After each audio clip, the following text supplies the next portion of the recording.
Hey, good evening, everyone. Welcome to our next Right Recruiter webinar. So my name is Steve Outhouse, and I'll be our host here this evening. Really glad you're joining us, whether you're watching us live here this evening or you're getting the video sent to you later to watch on demand.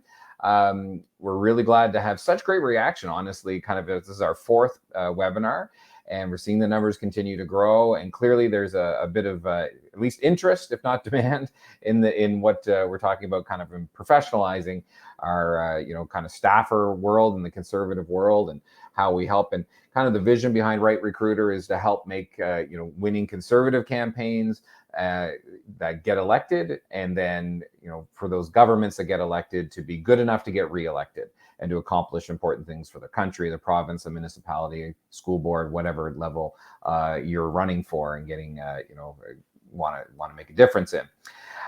So as I said, we've been having some great response, and we have another great guest here with us this evening who I'm pleased to introduce, and that's Melanie Paradis. And so Melanie, I'm going to read, first of all, just a formal bio. I'm not going to do this all off the top of my head, and then I'll just kind of add a few personal words. But Melanie has been a ghostwriter for speeches and op-eds for leading executives and politicians for more than 15 years.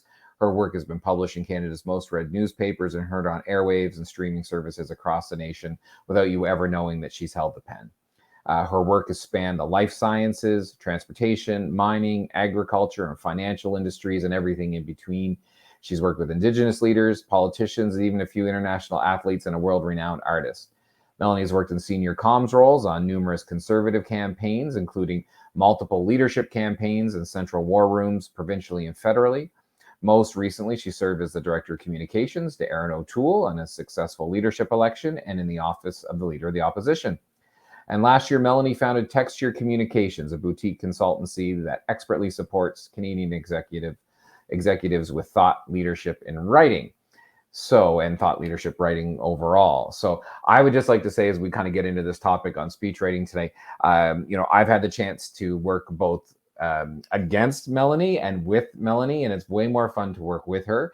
As was mentioned in her bio, she was in the Erin O'Toole leadership campaign while I was in a different camp, and Dr. Leslyn Lewis, and you could see her skills at work there. And then I did have a chance to work with her in OLO and get a chance to review some of the drafts she would be working on different things, and have a chance to feed into it. And they were great. They were solid documents, and I really very rarely had anything to add because they were so good. So like I said, let's bring Melanie in here. And Melanie, it is we really are glad you're here, and it is a lot more fun to work with you than against you. So thanks for being here tonight. Thanks so much for having me, Steve. And actually, you forgot one. We also worked against each other in the 2017 leadership. That is correct as well, yes. And you did better than me in that one as well. So there you go. Congrats. You're 2 for 2. Where do we find you tonight, Melanie, in the country? Belleville, Ontario, in my home, which is an amazing place to live. It's so great. I like to say, like, it's a normal community outside of politics. It's very, it's not Ottawa. Yeah. Yeah, that's for those who've lived in Ottawa, you know what it's like to be in a normal community or not normal community for sure. Yeah. So our theme tonight, Mel, is we're going to be talking about narrative and speech writing and so on, and really to kind of like in the world of politics, for the people on the outside looking in. I mean, speech writing is obviously one of the big shiny positions. So there are movies about political speechwriters, and there are TV shows about political speechwriters, or in the political TV show, the speechwriter is always the one who crafts the message that touches the heart of a nation, and everyone fawns over it and slaps them on the back and knowingly sort of winks, like so I guess my first question is, like, do you get tired of just getting constant praise and adoration from people, like being a speechwriter? Has that just sort of exhausted you over time, or you managed to stay humble through it all? Yeah, no, like in the reality is it like the movies? No, not at all. You get no credit, and that's part of the job. Like, especially when you do it professionally. So outside of politics, I've been doing this for 15 years for executives, and no one ever knows that you wrote that op-ed that's in the Globe and Mail, or that you wrote that keynote speech that they delivered at the Economic Club. They get the credit for that, and they should. And it's usually like 90% their thoughts anyway. It's just I've been crafting the actual words to help them articulate their message. And the same is true in politics. You don't really get credit for that. And in working, especially in my work with Aaron O'Toole, there are, I think my proudest accomplishment with him, and I worked with him for over 5 years between the two leaderships, and then in the office of the Leader of the Opposition. My proudest accomplishment is that if he and I took any piece of work or speech and tried to parse out who wrote what, we couldn't tell you.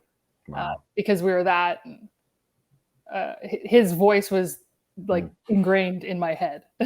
Well, we are going to definitely ask a lot of questions about how you learn the voice of an executive or a politician or someone as a staffer and how you do that. And I just want to remind folks, if you have questions and you want to chime in, we're going to take those from the chat. You're welcome to put those in at any time, and we'll start grabbing those as the evening goes along. But I start this, every one of these webinars so far, I've started with the same question, and I'd like to ask of you, how did you become a staffer? What's your story? How did you get into the political staffing world? So I think my story is a bit different than most. A lot of staffers start in their 20s and stay in for a while, and then they leave. I didn't actually become a staffer in the traditional sense of the word until my 30s. I'd worked in consulting for many years. I worked in-house at an Indigenous government and a mining company. I worked in a law firm and an engineering firm and in a bunch of different places. And I shouldn't say always, in my late 20s, I started to work in politics as a volunteer on campaigns. I met Tim Hudak, who was the leader of the Ontario PCs in the early 2000s. I met him at some event, I don't know if it was a fundraising dinner or what it was. And I asked him about the Ring of Fire. This would have been like somewhere in the 2011 range. And we started talking about Indigenous relations and Indigenous rights. And he said, why aren't you more involved in conservative politics? Like, why aren't you volunteering directly with the party? And I said, I'm very much a conservative, but I'm really frustrated that the party doesn't have a lot of policies for Indigenous communities. And that's the space where I was working at the time. So I was really passionate about it. It was important to me. And he said, well, why don't you come write them? And I was like, I can do that? He's like, well, yeah, I mean, someone needs to show up and do this stuff. And so I did. I took him up on it, and I just started showing up at the War Room and at different events, and ended up volunteering with the party, and actually became a co-chair of the Policy Advisory Committee on Indigenous and Northern Affairs for the provincial party. Wow. Where I helped craft some of the policies. And that's sort of where I got my start within conservative politics. And it just I just kept showing up, I guess, to a lot of things. And anytime there was an opportunity to pitch in to help out, I was keen to do it. And I think my advice for staffers when they're trying to figure out like how to advance in this world is staying humble is a really important attribute. I remember going into Hudak's War Room, and Dave Tarrant, who's an incredible writer, I think he was the director of communications on that campaign, and he was doing scripting. And I would just pop my head in and say, like, can I write something, anything? Like, how can I help?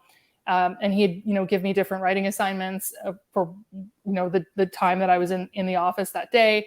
And I just learned as much as I could, and was really happy to just do like slog work. Like, it didn't matter what it was. If it was a letter to the editor for, a candidate that had no hope in picking up their seat, I was happy to just, hone my craft. And so it started there, and I just have like never really left. I just, again, I just keep showing up. Well, showing up's a big part of it. How did you know, or how did you learn in that way? Then, I love that story about you're just like, well, let me, keep helping here. How did you find out, and maybe it's even before you started, in politics, but that you were good at writing? I mean, especially there'll be people, watching this, whether it's tonight or they're watching it on demand later on. They're kind of feeling their way and sort of figuring out where they fit into the political staffer world. And maybe it's this, or maybe it's that, and maybe I'm good at comms, but I don't know. How did you know that you were good at writing? Like, ultimately, you are very good at writing. That's a fact.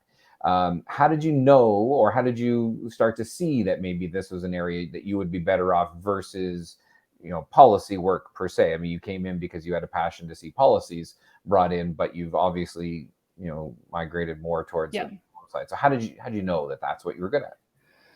So I have, this isn't very helpful. I have always been a good writer, but I did, I guess, sort of tutor under David Lakoff when I was at National Public Relations. He was an incredible corporate writer, and he was writing speeches for executives, and had been doing that for like 30 years, and was an incredible mentor to me, which was very helpful outside of politics for me to hone in on that.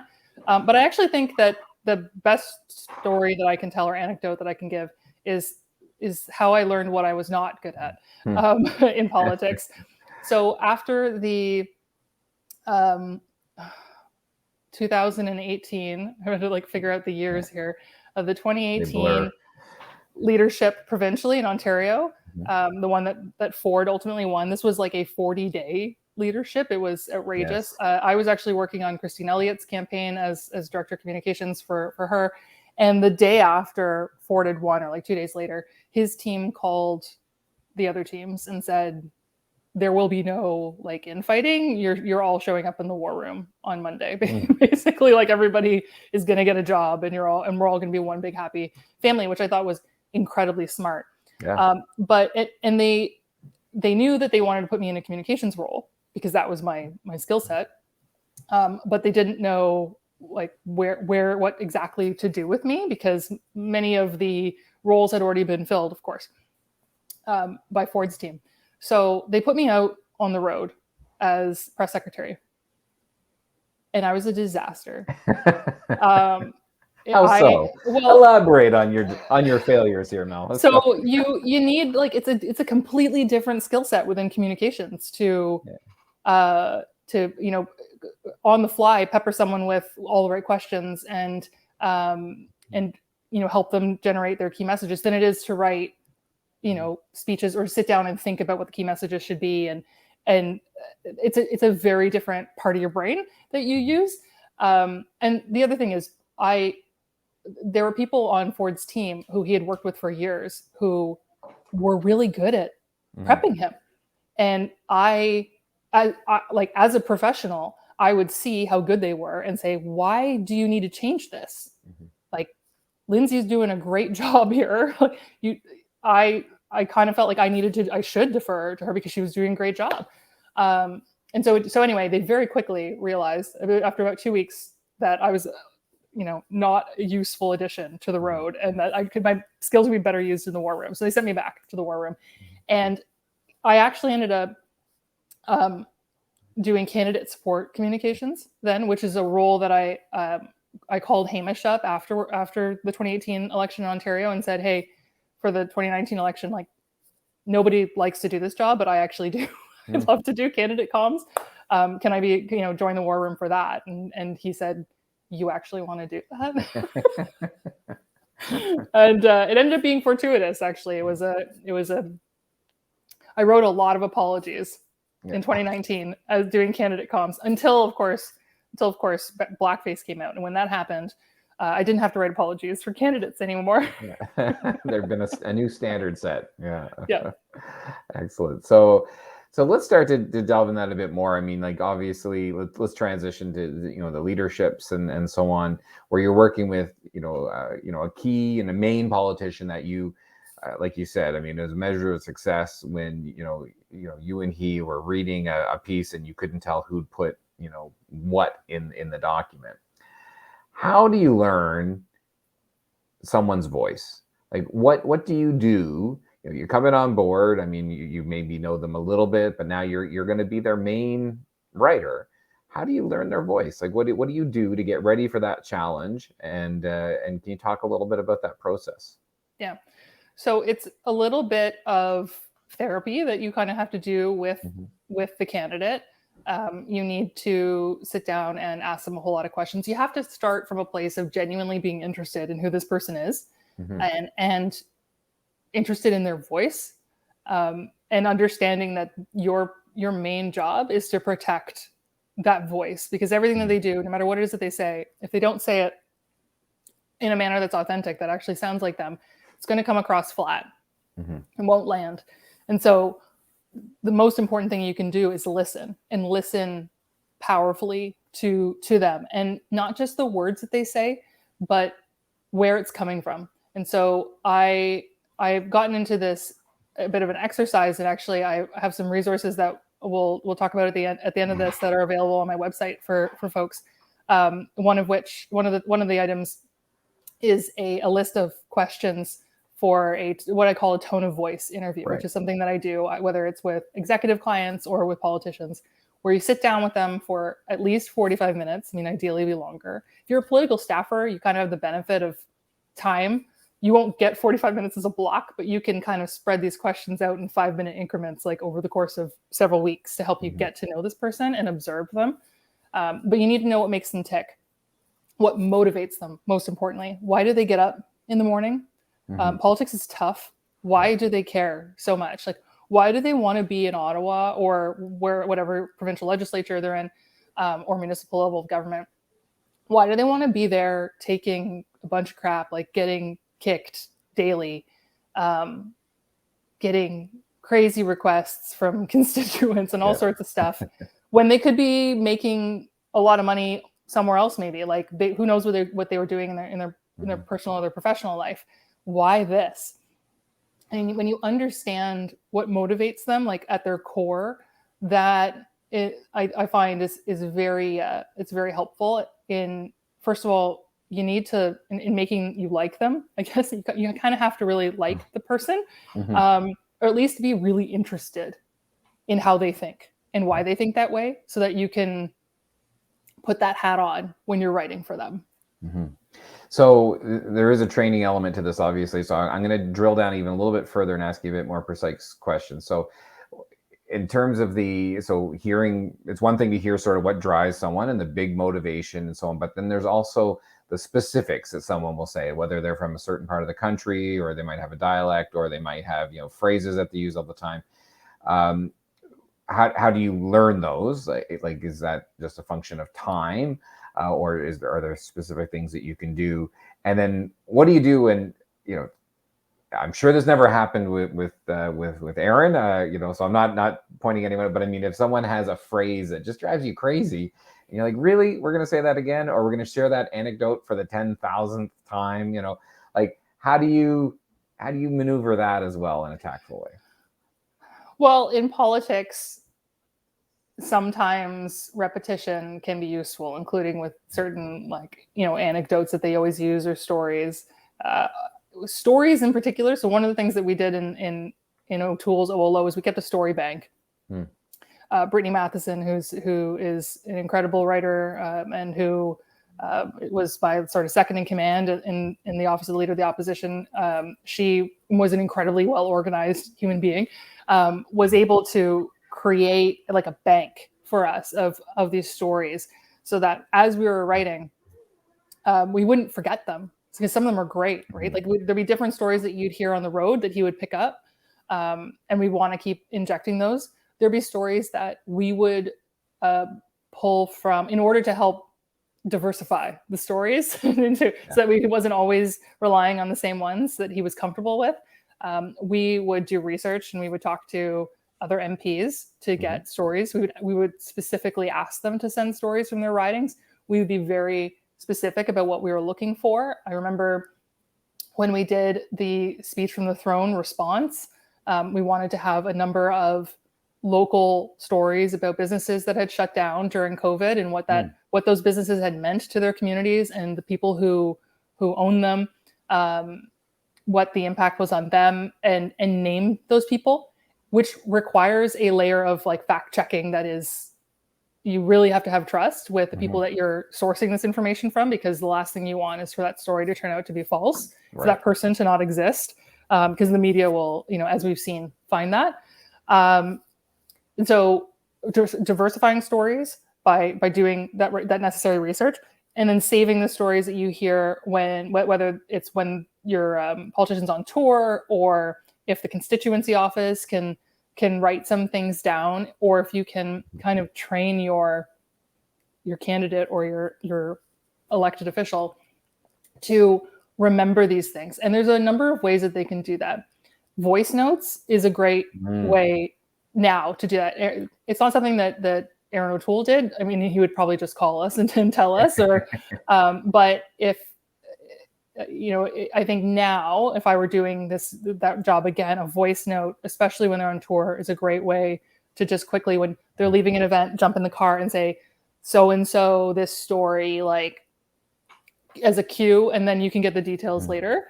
But those are, yeah, that's a great thing. And it's funny because I've seen that in action, but it escaped my mind until you mentioned it again. And working on the Leslie Lewis campaign, I would say Dr. Lewis would do that. Josh Gilman, who was our director of communications, who and first of all, shout out to Brittany, who is definitely indeed a very organized and great writer. Josh and I would get these voice notes about this message or the next email and so on, and that would it would be her words, and then we would just sort of frame it up and put a pretty graphic on it, and out it would go. So that's a great way to use technology to kind of speed up that process and get the message directly to you. You had asked about how to get people to stop doing something or stop using a phrase. Yes. Like, that's very challenging. I find that it's helpful if it's really bad and you really actually want to address it, and raising it with them is not working. Having the team put a clip package together that shows them. Oof. Wow. Yeah. Okay. That's it's a bit brutal, but sometimes that's necessary, right? Yeah. I just say, picture that. Like, sit down, boss. We just got to show you this. Going to show you a little thing that you're doing, montage. Like you've noticed. Exactly. And then there are some that are just like, Aaron would always use, there's always a reference to Vimy Ridge in so many of his speeches, right? Like that was just always going to be there. And the average person would never notice that, right? Yeah. Only people who are listening to him every single day are going to pick up on the fact that he's saying that an awful lot, So some of them you kind of have to just let it go and recognize that this is their thing. It's who they are. It's authentic, and embrace it rather than try to fight it, unless it's like actually a problematic thing that they're saying. Right. Well, I guess that's a good reminder for us as staffers too, is that it's not all about us. And even though we've heard a story 20 times, if you're working for a minister, for example, who's crisscrossing the country and doing various town halls or meetings with stakeholders, etc., they share the story over and over again. It's because it's a good story, usually because they get a good reaction or it drives the point home and so on. And even though we've heard it 20 times because we've been staffing them during that same period, for the people in the room, that's fresh. And we sometimes think that, because we've said a message once or twice, whether it's been in the House or QP or whatever, we think it's pounded through. But, the reality is, like, as you said, repetition is key. So I guess it's a matter of, how much of this is just about me getting tired of hearing the same story about, X, Y, Z versus is this actually detracting from the message? Yes. So, yeah.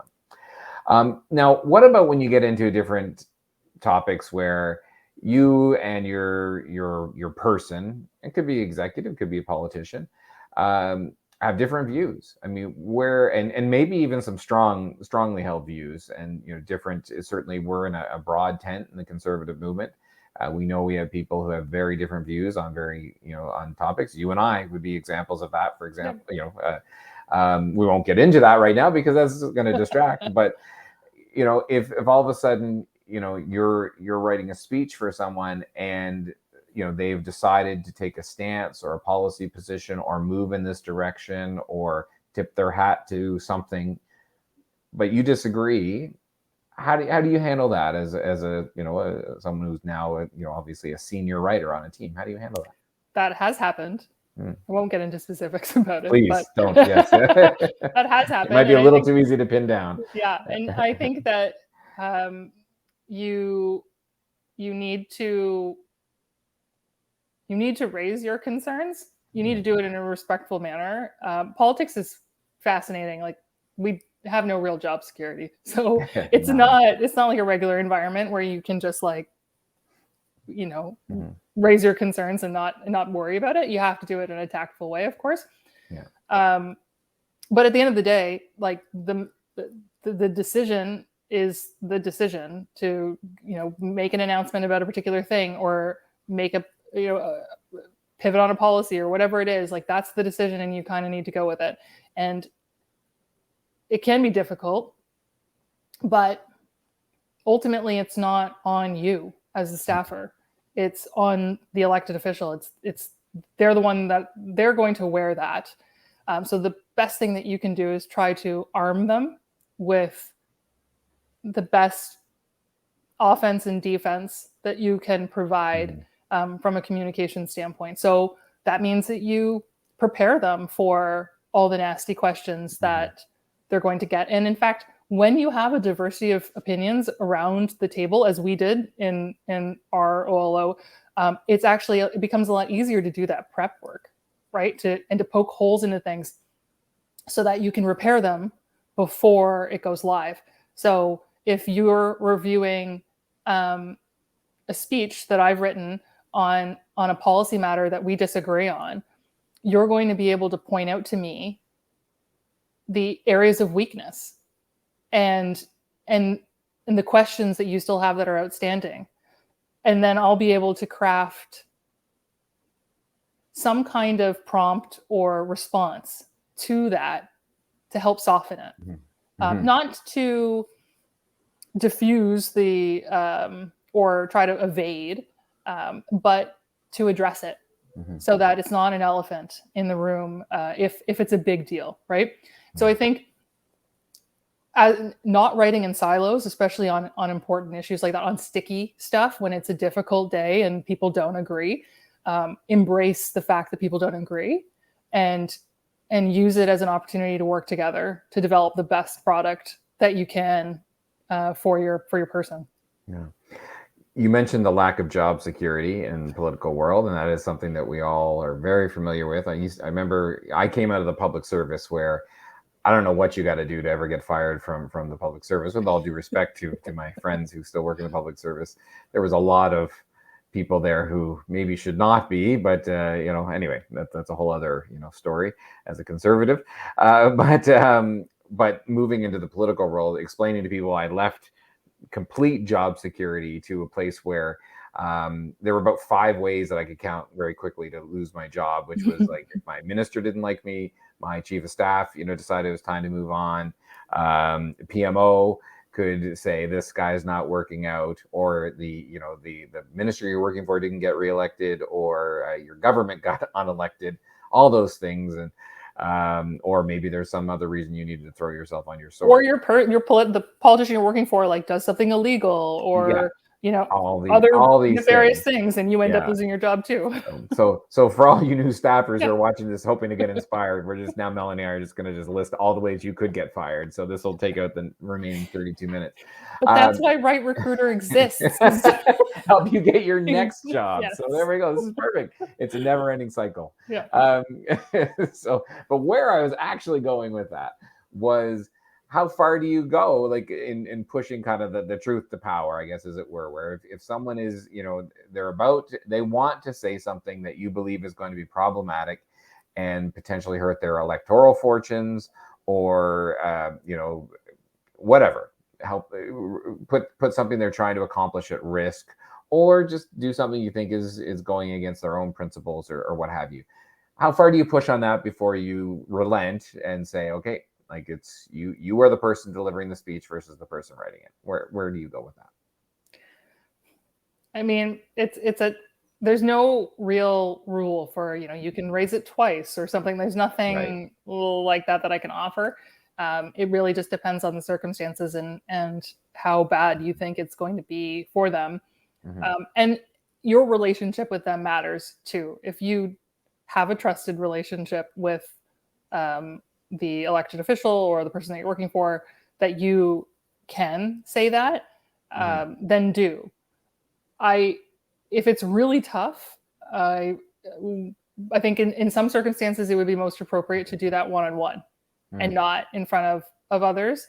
But there are also circumstances where the best place is to do it in front of others, especially if the message is being crafted, if the decision is in flux, like if it's in the development stage, that's when you raise it within the team. Mm-hmm.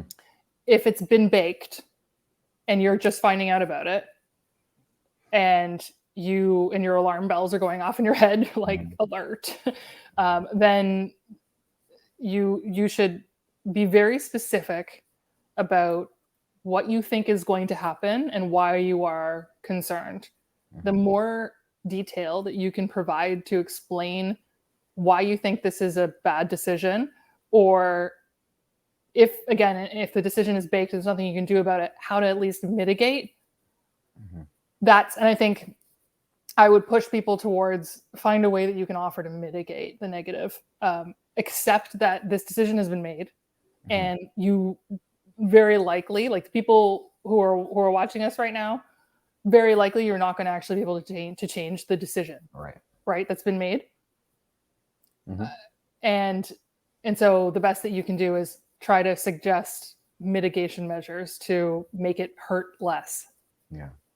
I think it's interesting, kind of, I jokingly referenced kind of the speechwriter, trope, I guess, from movies and so on at the beginning. And it's always like, it's always this, I don't know, the knight in shining armor type of idea of someone who comes in and they're always pushing for this and for that. And politics it's a tough gig, and it's a tough area. And I want to give kudos to you who succeeded in it, and also to everyone on this, like this webinar who's looking to kind of improve their skills and grow as a staffer.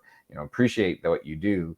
But boy, yeah, there's a lot of situations where there's issues, and there's not always the nice, clean, clear, like you get your way every time type of thing. It's a business that involves a lot of compromise, frankly, and Yes.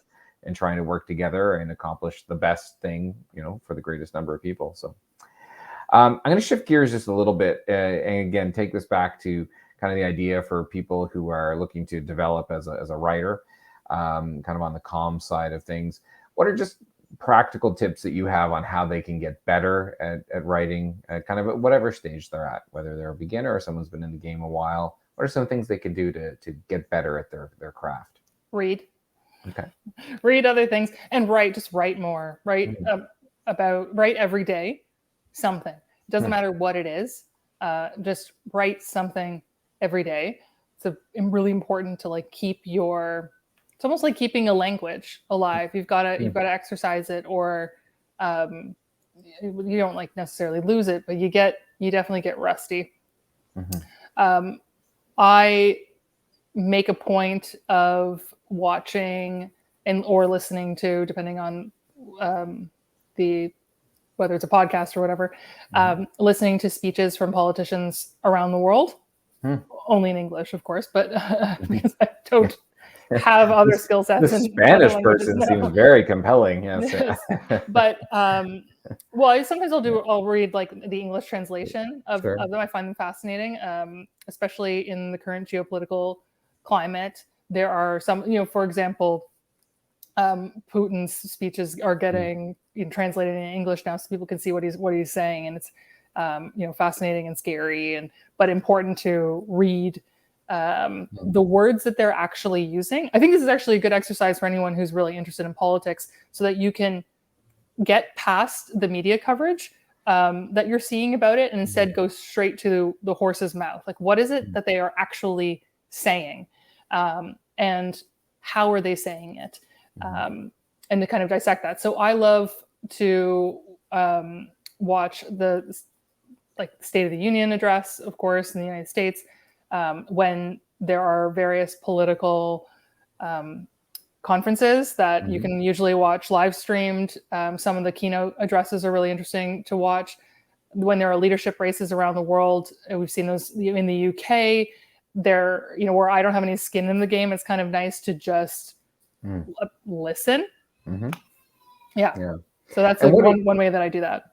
And what are you listening for? When you are kind of absorbing these different styles and so on, what jumps out at you when you're listening and analyzing a speech? And I actually, sorry, I might have cut you off. Did you have some other things you wanted to offer before we get back to what you're listening to, on so people? I think writing every day and writing different things is helpful. And and again, in listening, the most important thing that I do is not write, it's listen. Listening to stories, listening to the sounds of communities around you. The everything that we experience has a sound. I know this is kind of a strange thing to say, but there's a sound of economic prosperity. It's, when I imagine it, it's the hustle and bustle of like people hauling up from the GO train to wherever their office is on Bay Street or something like that. It's a packed airport.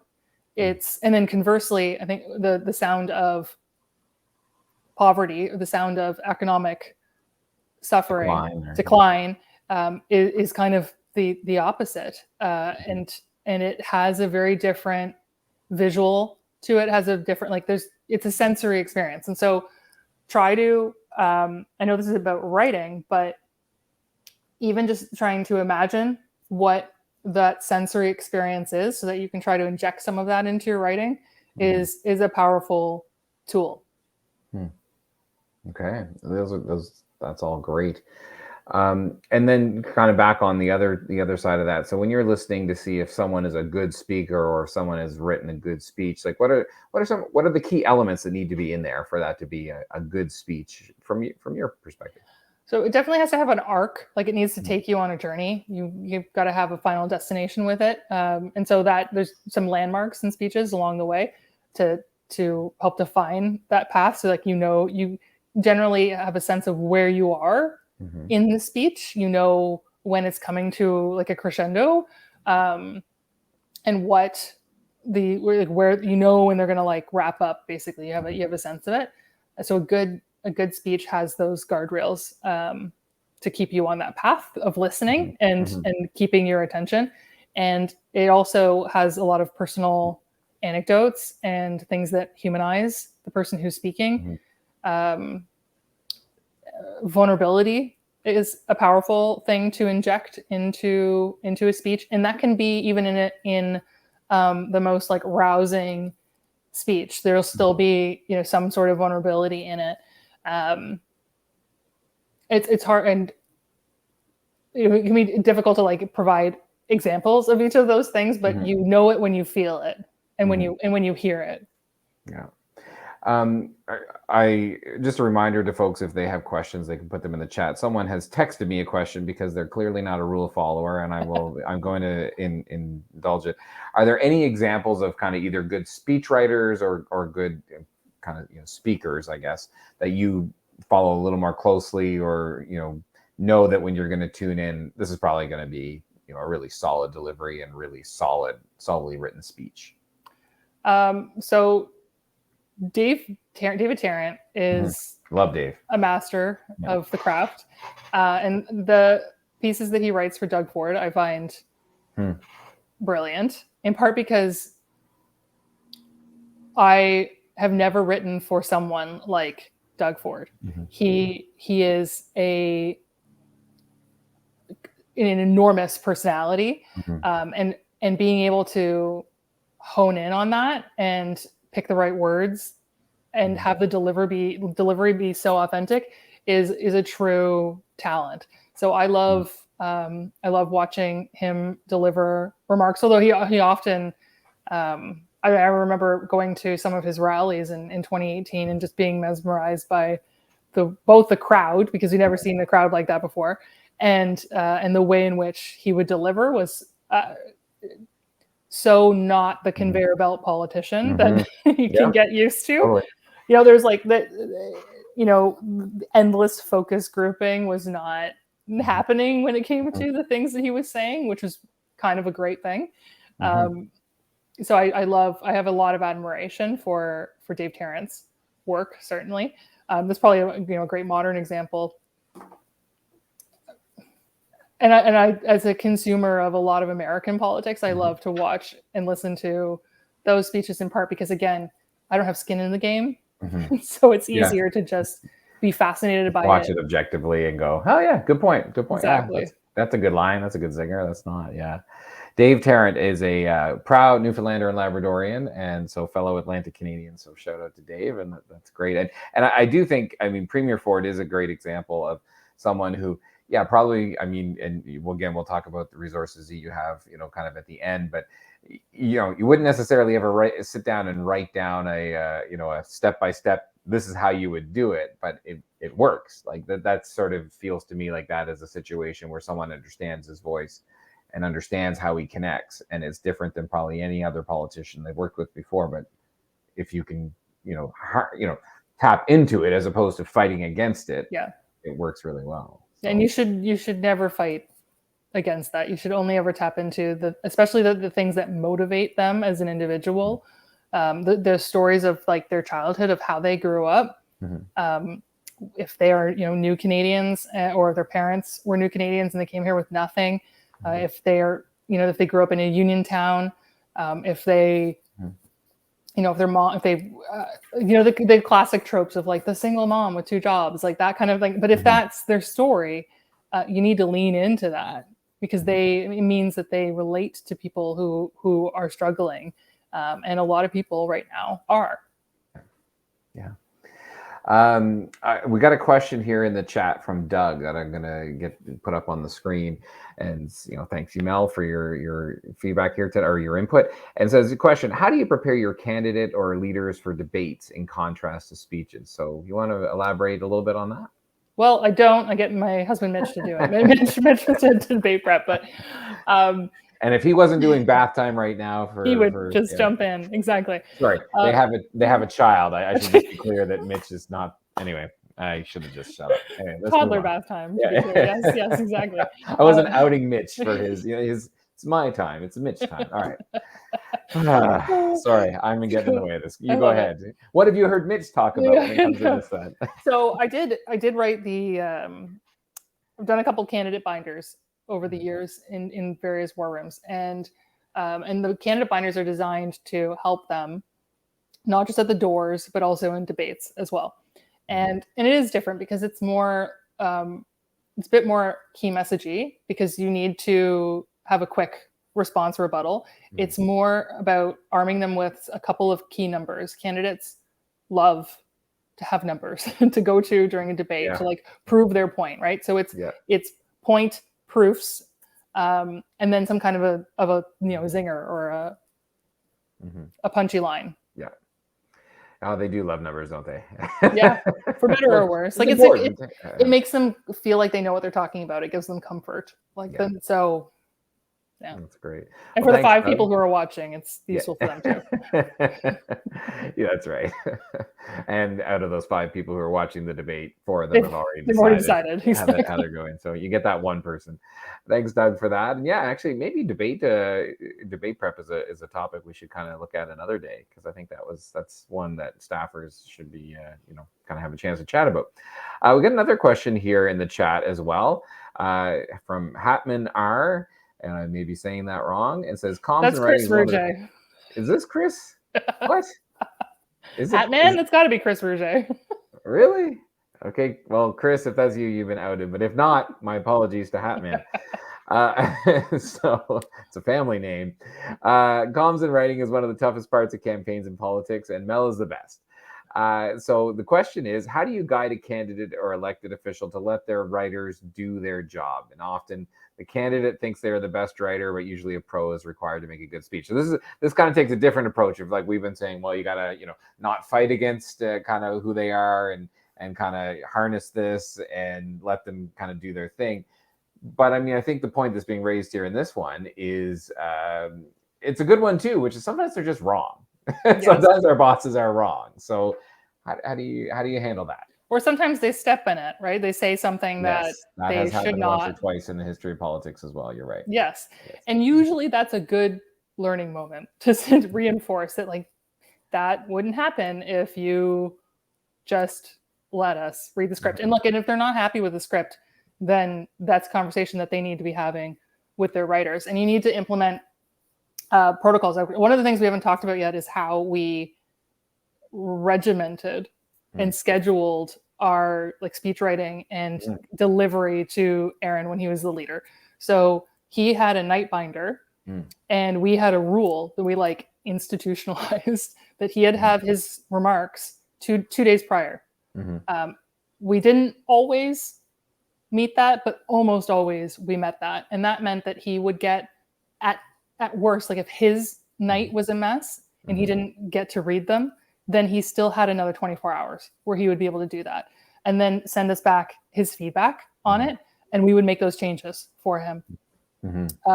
And that meant that he had time to internalize what the message was, to think about it, to read it through a few times so that he was comfortable with it, to get us to change things if he wanted things changed.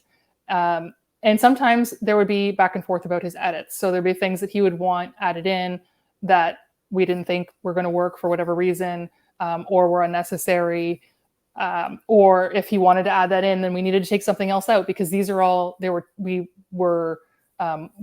could figure out how the timing was going to be based on his pacing. So we knew how many words per minute that he was speaking at in English and in French. And we were a blended number for the two because he was always speaking in both languages. So I could tell him, like, this is going to be, 8 minutes and we have 5. So I need to cut a whole bunch of this out of here.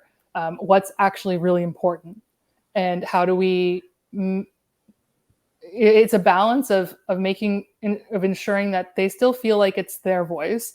They're still saying the things that they want to say, but they are kind of surrendering to their staff. They're entrusting in us. That surrendering is not the right word at all. They're entrusting in us to make sure that it's still the message, it's still them, but we're keeping them on time, and we're keeping them on point as well, which is really key. And you have to, trust is the biggest issue. So a lot of politicians, you were right to note, think that they are the best orator, that they are the best writer, and look, some of them are really great. Some of them are amazing at, like, just Jason Kenney could go up to a microphone with a few words that he had written on a napkin, have actually seen this in real life, and talk for 30 minutes, and it would be amazing. He had a gift. We've seen a lot of politicians that could do that, but it also takes a lot out of you. It's very taxing and draining to do that. And you need to maintain your energy for other things when you're a politician. And so part of you have to weave in, please use your staff for these things, in the broader conversation around, unless you are going to work for 24 hours a day and not sleep, it is impossible for you to write everything for yourself, and do it well all the time, because you're going to screw up if you don't trust your staff to help you. It's completely unsustainable. Yeah, especially I think as a politician moves higher up the ranks, to go from first an elected official, and then maybe a cabinet position, and then certainly a leader of a party. Just the responsibilities grow so much more, and you can't do what you did when you were focused on, or just an MP, or for example, or just an MLA. I don't mean that in a bad sense of just. It's just you had a more narrow slice of responsibilities to focus on. And just one more thing on that, on how we worked back from that timeline of 48 hours out, making sure that was in his night binder. That meant that the scripting team, that I would need to tell policy that if they didn't have what I needed in time, it wasn't going to be like I was going to make it up for them. So there was an element of whatever I think the policy should be. What's going in, You're working across teams, right? Like there's multiple teams, whether it's in a minister's office or the OLO or whatever it is. You have everybody plays a role in making sure that the scripting team gets what they need on time. And then in our case, it also needed to be translated, in part because we were not writing in French, or I wasn't, and certainly. And so I would then rely on our French writers to take it. So I needed to get it to them by a certain time, and then they needed to get it back to us. Like there was it was a great work back schedule. It's probably, other than my proudest accomplishment being not being able to tell what I wrote versus what Aaron wrote, my second proudest accomplishment was likely actually Brittany Matheson's accomplishment, which is the organization. The organization of how we did that was really successful. Yeah.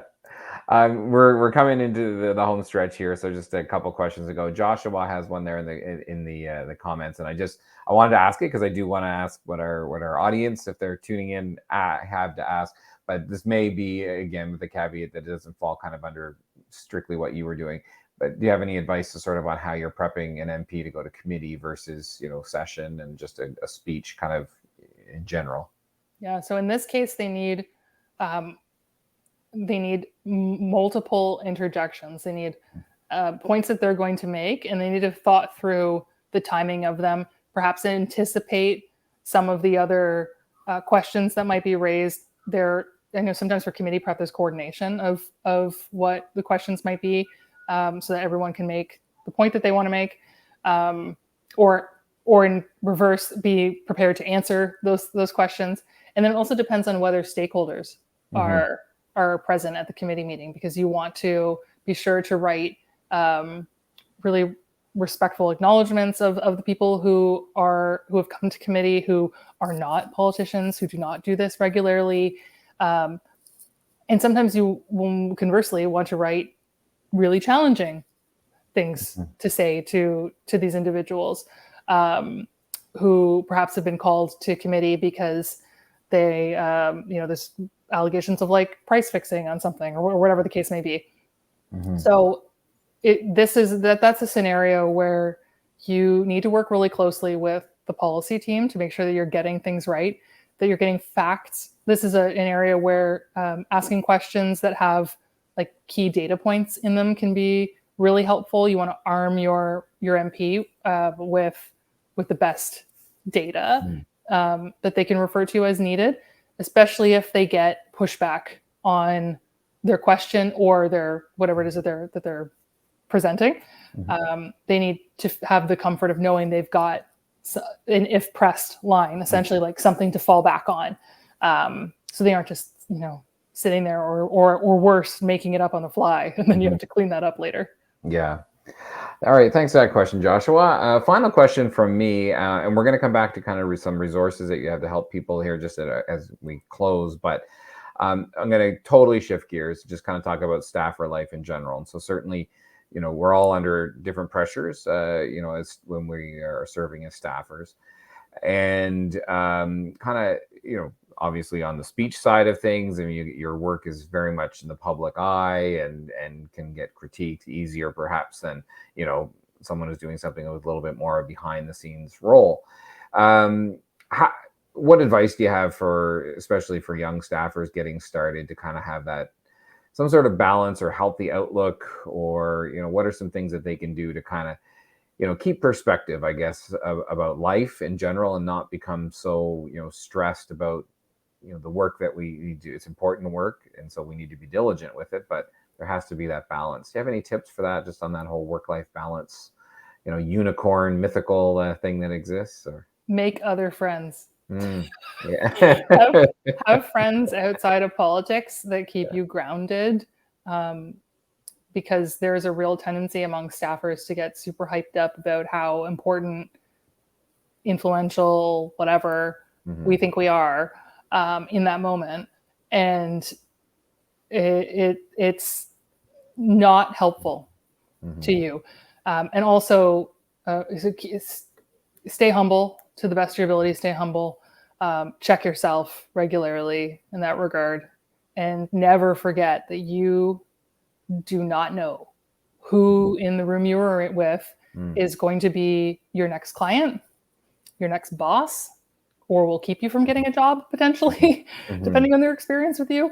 And so you really need to, because it's such a weird bubble that we're in politics, and the world outside is vast.